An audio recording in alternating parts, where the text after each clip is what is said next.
Good afternoon, ladies and gentlemen. I have the slot just before lunch, so bear with me. I'm going to try and do things a little faster. But as you can imagine, it's a very hard act to follow speaking after Puneet Chhatwal. Wonderful glimpses of what's happening in the Taj. Even harder act speaking after Kapil Chopra. I've never seen a more consummate salesman than him. I'm sure those of you who had not would have downloaded the Easy Learner app as soon as the session finished, right? So, but yeah, I don't stand before you as a hotelier, as I have for the last 30 plus years. I stand before you as an education entrepreneur, and I want to start, I'm going to talk about a particular subject, but I want to just start by giving you a very quick glimpse into what really we're doing with the Indian School of Hospitality. Okay, how do I get this going?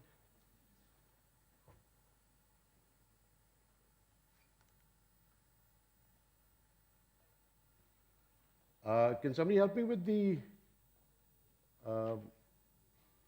unless Puneet rigged it not to work after he left. I'm not even a competitor anymore. I know he's gone out. There's still Taj folks here, right? So if you saw that slide about number of hotels and the companies, if you just change number of hotels to number of rooms, the slide would have looked a little different. Didn't want to tell him that, obviously. Okay, so where are we? I wanted to show you a very quick video. Neha, could you kind of get it back and put the video on? So we're definitely reimagining technology to try and make sure this doesn't happen. So bear with me for just a few more seconds as I give you a very quick glimpse into what really we're doing. I've spent the last 2 years talking about this new venture of mine, but we've got something now which allows me to walk the talk. So when you get a glimpse of that, I think it'll put into perspective a lot of things, what we're trying to do, and actually a lot of things I heard at least the last two speakers speak about, and particularly when I looked at the presentation Puneet made in terms of when he talked about people and talent and those kind of things. So are we? So as we wait to see that very quick video, I wanted to kind of share with you. So is my time over? So I just wanted to share with you what exactly are we doing with the Indian School of Hospitality, and I'm picking up from something which I saw in the Taj presentation. It is all about reimagination indeed. So I'm going to break this up into a few of our philosophies, if you like. So when you think of an education philosophy, which clearly if I'm to be a professor in the future, I need to have that right. To me, it was really about academic skills in today's age of the internet, where Google Baba or Wiki Baba are all pervading. The whole role of a teacher, a professor, in many ways, think of it, it's redundant. The Google has far more knowledge and information than any professor will ever have. So what really is that teacher supposed to do now? And in my vision, the whole approach, which you call a teacher-centric approach, where knowledge is pushed out to students and students imbibe that and then kind of theoretically remember that, to what I would like to call a learner-centric approach, where really it is taking the students and getting the best out of them in terms of what they want to know and then facilitating that kind of learning. When I see the best of colleges, St. Stephen's College, Lady Shri Ram College, and they've got some great professors, what's the challenge? The challenge is that these professors are fantastic at their subject matter. They can teach you physics or English or history or whatever it is. If you ask any of them, what about life skills, soft skills, social skills, chances are they'll tell you, either mom and dad taught you that, or go and find a professional counselor to teach you that, not my job. Our entire philosophy is based on the fact that that's actually a more important part of our curriculums than just the theoretical academic knowledge, is how do we inculcate life skills where we're not giving you an education for your first job, we're trying to give you an education which will last you your entire lifetime and through your career. So that's the fundamental of our education philosophy. When you, sorry, are we good to go, Neha? So why don't you just play the video? Can I play it? Yeah, okay.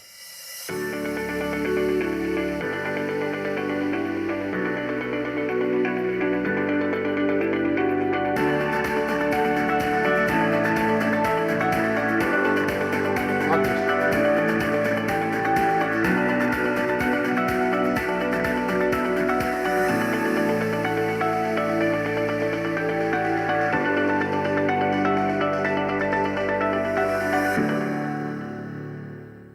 Okay, that was short and sweet. Um, right, so in terms of what all are we trying to do differently, I spoke about the education philosophy. Um, let's talk about faculty philosophy. Today, again, I think the challenge is that academics have continued to be what they were for the last 30 years, and our industry has moved on. And therefore, the gaps in talent, I can tell you when I was running Starwood Hotels, we would go to the catering colleges to hire our management trainees. We were hiring at some point 70, 80 management trainees a year. And I think Ritu's here. At some point in time, we stopped going to catering colleges, barring IHM Aurangabad. We used to go to Stephens and LSR to find management trainees because we could see the white gaps widening between what's being created as talent and what the industry's need was. So for us, the faculty had to come from the industry. Almost all the faculty here are predominantly industry experienced, many of them with learning and development, and quite a few of them with academic teaching experiences in institutions like Cordon Bleu, like Alain Ducasse. The campus philosophy, here's the thing which I think is absolutely logical to all of you. You have to provide an environment for the students to learn in, which will mirror the environment they're going to work in. Many of you would experience young interns and young people you hire coming in, and it's a cultural change. You have to kind of spend time telling them, hey, you're in this industry. So when you looked at the video and how we've designed our campus, it's very much about creating that same environment as the industry they'll go and work in. From a pure design perspective, I remember when my designer asked me, so what do you want? I did try and tell him, I said, can you find a way where W meets Google in my campus? And some of what we created there kind of mirrors that as well. A very significant technology focus in what we're doing, both in terms of enablement as well as using tech and adapting it to learning, to be able to apply learning and to kind of create newer mindsets. I guess before I dive into what I'm going to talk about, so the graduate profile itself, if you've read Stephen Covey's 7 Habits, so one of them is begin with the end in mind. So to us, the end was what is the kind of graduate profile we want to provide for the industry, and then work backwards to think what are the kind of curriculums you need to make, what does the industry need about those students. And I think here's where the real challenge comes and why I call this the internship conundrum. I think my own sense is that this is how it's traditionally been defined as to what an internship means. And when you look at that, like, a student or trainee who works, sometimes without pay to gain experience, or, somebody works to do a particular kind of work.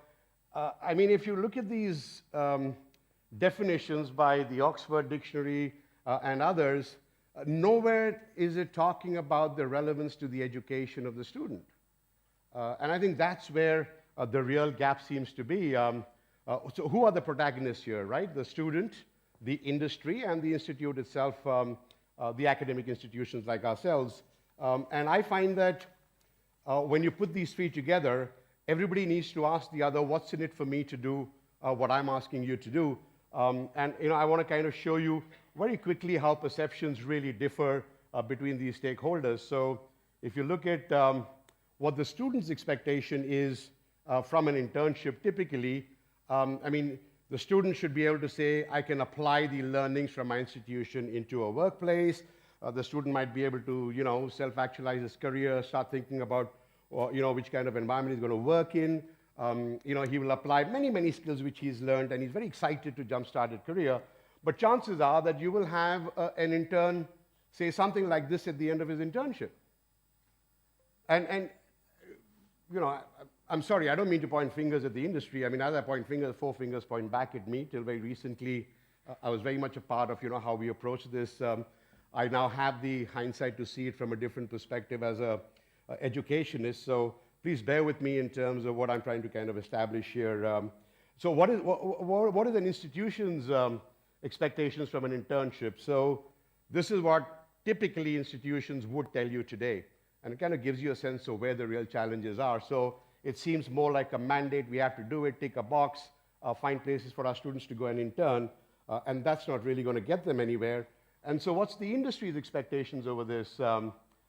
Here's what typically somebody, I hope none of you would make a comment like this, but when you read it, it is very symptomatic of how the industry looks at interns. And I think that's where we really have to change our mindsets, and that's what I'm going to engage in with all of you as we're starting to open ISH and doing more things with it.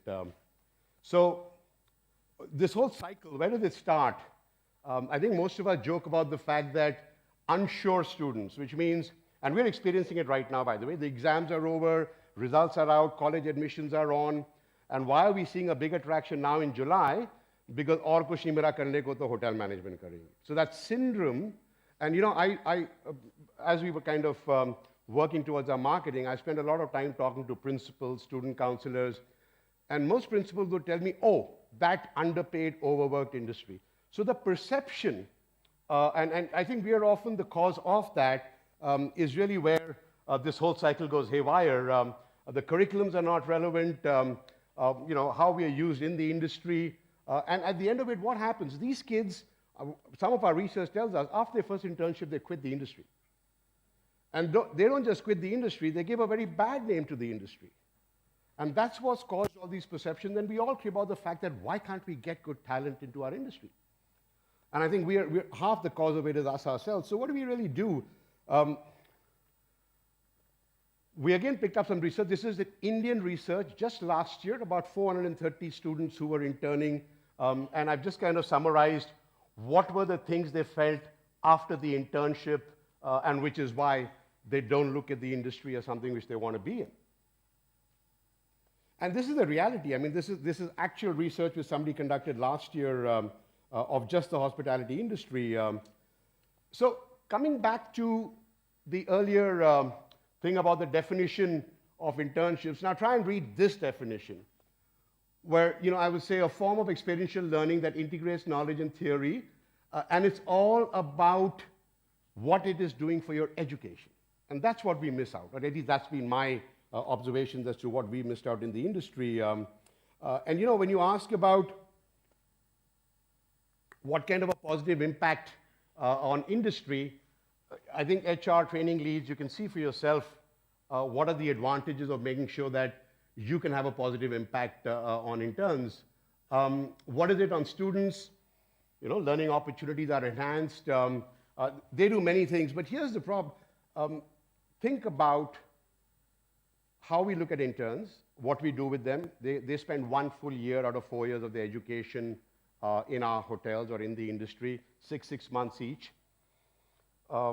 We don't see ourselves as partners in the education. They're for us there either to take a box or to use them as labor. Yet, we go back to the colleges and hire them as management trainees when they graduate, right? Everybody aspires to go to OCLD or to Taj or ITC or Marriott, but you're hiring them again, and now you're spending 18 months to 2 years in a management training program. The amount of extra time, effort, cost to you to do what if you applied the internship norms correctly in those 6 months and 1 year, you wouldn't need to spend this much of time. So the savings on cost, time, effort, efficiency to the industry is what I would urge you to look at in terms of the benefits it brings you. What does it do for the student? It allows the student to jumpstart their careers by 2 years. It allows the students to think, I can get a better ROI on a good quality education. And really all it's going to take is how can the industry partner academics and institutions to say, we are your partners in education. That 6-month internship is like a semester he's doing in your college, is a semester he's doing in my hotel. I have to make sure that his learnings in the college are applied, for which we need to make sure that between academia, institutions, industry, there's more connect.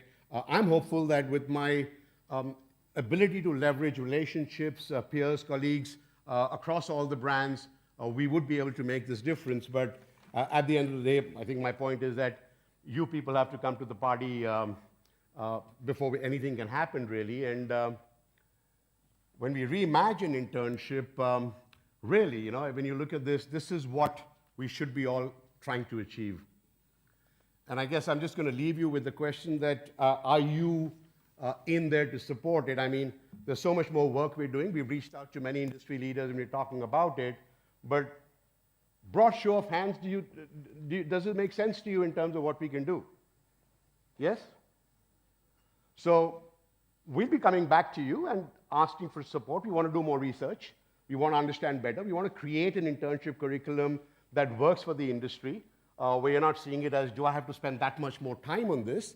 But within that, there's so much more we can do. And over the next few months, soon after we open, we're going to do this so that when at least our first, and by the way, this is an initiative which ISH will start. But I intend to bring all institutions in hospitality into one common forum.